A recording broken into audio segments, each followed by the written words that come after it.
Well, hey there, Dallas Fort Worth. It is that time of year where everyone is coming out with their predictions of what to expect in the upcoming year for the world of real estate. Some are saying it is going to crash, like seriously crash, and we will see the greatest real estate correction of our lifetime. Some are saying it's going to be great and buyers and sellers both will have all the things they ever wanted. So who is right? Here is what I know. Predicting what will happen next year is about as reliable as a crystal ball made of jello. I don't think any of us expected for us to have the year we had last year with rates going as high as they did, but prices didn't fall. We defied conventional wisdom as to what moves the levers of key indicators of the real estate market. With all of that said, I'd advise you to take any videos with clickbaity predictions of exactly what's going to happen in 2024 with a giant boulder of salt. So listen to me as I tell you exactly what is going to happen in 2024. But we can take some of the data and make educated guesses on what we might see for the first half of next year. First, we will start with interest rates. And this one is actually an easy one because the Federal Reserve gave us an early Christmas present. They indicated they will decrease the federal funds rate next year by 75 basis points, likely in the form of 3 rate reductions throughout the year, each at 25 basis points. Now, the big question is when they will actually do those rate reductions and when will we see them reflected in mortgage rates? Well, here's what we know. The Fed holds 8 regularly scheduled meetings throughout the year. Next year, the first 3 of those meetings will be on January 31st and February 1st, the second on March 21st and 22nd, then the third meeting on May 2nd and 3rd. Depending on jobs data and CPI data, I would not be surprised if the first of those 3 rate cuts happen during one of those first 3 meetings. But what we also know is that the mortgage markets react in advance. They react based on what they expect will happen in the future with rates. So the mortgage rates we're getting today are actually low because they've already factored in an upcoming reduction in the federal funds rate. Let's look at some of the past rate drops and what happened with mortgage rates at the time the federal funds rate dropped. Going back in time to a pre-pandemic world, it was 2019. The Federal Reserve lowered the federal funds rate 25 basis points at the July 30th, 31st meeting. For the week ending on July 25th, the average rate for a 30-year fixed rate mortgage was 3.75%. Then the federal funds rate went down 25 bips, but look at what happened to mortgage rates. They stayed flat. And then the next week, they did go down to 3.6%.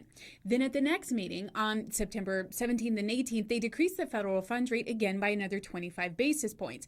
Mortgage rates leading up to that for the week ending on September 12th were at 3.5%. Then the Fed reduced the federal funds rate, but mortgage rates went up for an average of 3.73% for the week ending September 19th. Then for the following week ending on September 26th, they did go down to 3.64%. But let's look at one more example to see if we can see a pattern. The Fed met again that year on October 29th and 30th and reduced the federal funds rate again another 25 basis points. Well, the average mortgage rate was 3.75% for the week ending on October 24th. Then the Fed meets, lowers the federal funds rate, but then for the week ending October 31st, mortgage rates are higher at 3.78%. However, the following week, ending on November 7th, they go down to 3.69%. What we see is that a reduction in the federal funds rate is not a one-for-one with mortgage rates.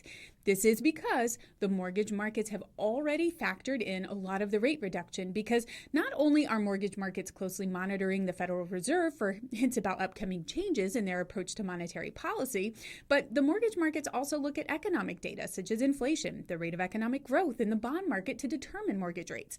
The federal funds rate is only one piece of the mortgage rate puzzle. So for all of you who are hanging on to that federal funds rate 75 basis point reduction for next year and waiting for that last drop to hit and thinking that is when rates will be at their lowest, well, it's not a given that that is the exact time that rates will be at their lowest. It could happen before. It could also happen after. Now, what is more likely is that rates will move a little bit lower and slightly ebb and flow as they always do.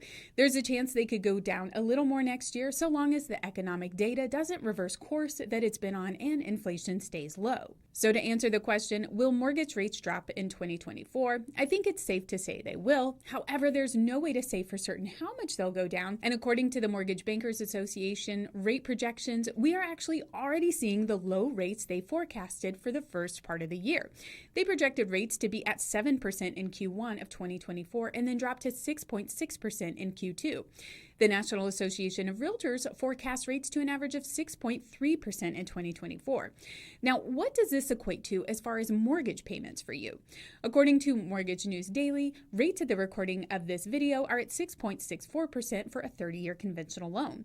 On a $400,000 loan, that comes out to a principal and interest payment of $2,565 a month. Now, let's say rates do go down to 6.3%. That same loan would cost you $2,476, and that is a savings of $89 a month. Now, that's not nothing, but is it worth holding off from your purchase, especially if the right house comes along? And we'll get into this appreciation prediction a little later, but there are predictions that home prices will go up next year. Now, let's say they go up 2%. On a $500,000 house, that would mean an increase of $10,000 in the price.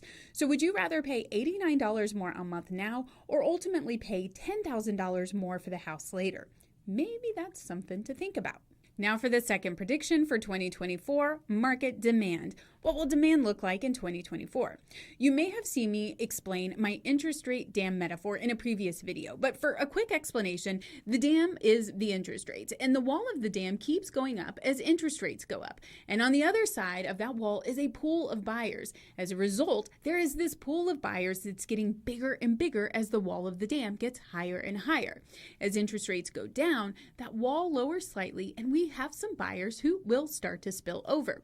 So we have demand increasing from buyers, but it's not a flooding market because, as we previously discussed, it doesn't appear that rates are going to go so low that there's a massive drop in the wall of this, interest rate dam. There will be people who hang on and say they won't, or maybe they just can't move until rates get back into the fives. So we're still going to have a pool of buyers that, just hangs out back here. There are also some markets that have more pent-up demand than others. Take this recent report from the National Association of Realtors. Texas has 3 of the top markets with the most pent-up housing demand. Dallas-Fort Worth ranks as number 2 on that list. Then there's a third thing to keep in mind. The fact that home sellers are now more likely to enter the market as buyers. We do have a bit of a rate lock-in effect happening where a lot of sellers don't want to sell and lose their incredible interest rate. According to Redfin research, 91.8% of homeowners have a mortgage below 6%, and 82.5% of homeowners have a rate below 5%. Now, there are always reasons people need to buy and sell real estate, but when you have an interest rate in the 3s and the 4s, it is going to take a really big reason to sell.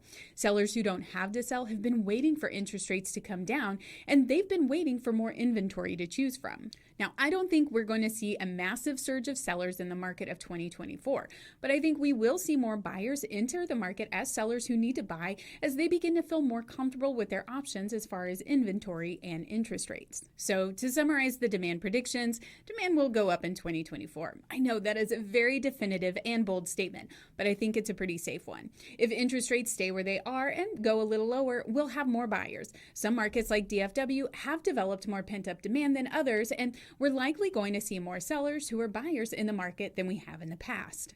And the topic of sellers who are buyers provides a perfect segue into my next prediction on the 2024 real estate market, and that is inventory. What will inventory look like in 2024? I mentioned earlier that prospective sellers have been waiting for interest rates to come down, and they've been waiting for more inventory to choose from. There are 2 reasons lower interest rates are important to sellers. First, they know that the lower the interest rate, the larger pool of buyers there will be for their home and the better chance of selling it quickly for top dollar. Second, the lower the interest rate means the swing from their current interest rate to the new one they'll get will likely be lower and a lot easier to afford. And now a lot of sellers have a good amount of equity to offset the increase in their mortgage payment. I think we'll start to see more inventory hit the market in the early spring in numbers much stronger than we did in the spring of 2023. And that's coming from what I'm seeing in the office. We have a lot of sellers who've said they'll wait for the market to improve before listing and are eyeing an early 2024 list date. But my wild, outrageous guess with this part of the predictions video is that we will not see much change in the overall days on market or for the overall months of supply. My 2024 bold prediction is that days on market and month supply remain flat. The reason for that is that the increase in inventory will be offset by the increase in demand. We're going to have movement in the market, but I don't think the scales get tipped in either direction. No flood of buyers, no flood of sellers. Just yesterday, I received a call from a neighbor who's been on the fence about selling, and he made the comment about multiple offers coming back this spring. Well, I had to burst that bubble. Multiple offers will be the exception and not the rule for 2024. Now, no one predicted the multiple offer madness of 2020 and 2021, but ruling out any crazy worldwide event, the data just is not there to support that kind of surge in market demand. All right, so we've covered interest rates, demand, and inventory. Now for the fourth prediction of 2024, prices. Yes, everyone wants to know if prices will go up or down for 2024. According to Fannie Mae's Home Price Expectations Survey that surveys over 100 housing experts across the industry and academia, the Q4 2023 panelist average annual home price growth expectations are 2.4% for 2024. On the other hand, Zillow predicts prices will go down by 0.2%, and NAR predicts a 0.9% increase in pricing. So those are the predictions on a national level. But what can we expect here in DFW? If my hypothesis is true, my bold statement about the rise in demand offsetting the rise in inventory, so we still have a similar time on market and months of inventory in line with what we currently have today, then I think in 2024, we return to the fundamentals of a traditional real estate market where we see a 2 to 4% rise in prices on an annualized basis. We will see normal housing price swings where they're lower in Q1, start to rise in the spring, maintain and maybe even bump a little in the summer, then come back down for Q4. If you're in the market with a goal of finding a steal, well, the data just is not there to support that at scale. Of course, diamonds in the rough exist, and maybe you will find that seller who is desperate to get out and will sell to you for a discount, but you and everyone else is looking for them too. If you're a seller waiting for a windfall, you kind of already got it. If you've been in your house longer than 5 years, you have already received unprecedented returns. Believe it or not, in November of 2018, the median sales price for a home listed in our MLS was $245,000. The median price 5 years later for November of 2023 has jumped to $365,000. That is a 49% increase in 5 years. So there we go. Those are your predictions for the 2024 real estate market. But wait, I think it is important to point out some of the things that could throw a wrench into these predictions. First, irrational exuberance. I think sellers could have some unrealistic optimism about where prices should be come early this spring. I'm already seeing this start up with some current buyers where I have had multiple occasions where I've had buyers want to make an offer on something, but when I run the comps, the sold data doesn't come anywhere close to supporting the seller's asking price. Second, a black swan event. Now, this is something that is unpredictable but has a high impact. COVID-19, September 11th attacks, Yoko Ono breaking up the Beatles, all definite black swan events that no one could have predicted. But just because one black swan event happens doesn't mean a second isn't lurking around the corner.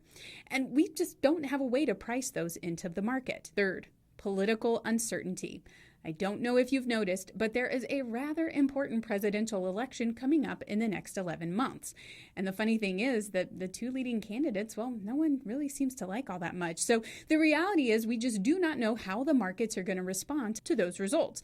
Now, this is a Q4 problem, but it could creep into Q3 and maybe even Q2 if the results are obvious prior to the election. Okay, so there you have it. Now, those are your 2024 housing market predictions. By the way, if we have not met yet, I am JShannon. I am a realtor and broker associate with Keller Williams. If you're new to this channel, be sure to subscribe and like it for more insightful updates about the DFW real estate market. And if you would like to talk about your options for buying or selling real estate in the new year for DFW, let's talk.